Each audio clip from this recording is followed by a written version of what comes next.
chani thian hlun hian Christian lamun number za somli pakua Lal Isua chaknaa innghatin ti hi aron thanga no tonga le tu te hi chaw pasen ale zaku ngate ani Lal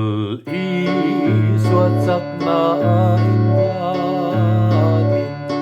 atran pui ang che apui ang che apa mai thon lo irin ka chuan azai limpirang che atsak na le ahang ai ringla atsak na le ahang ai alang atsak na le vanin kienla chandam tu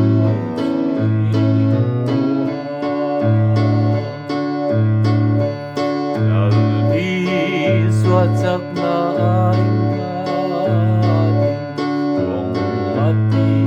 engang at huai na chelo mazui azai limtirang che atsak na le ahang ai ringla atsak na le ahang ai alang atsak na le vanin kienla chandam tu chu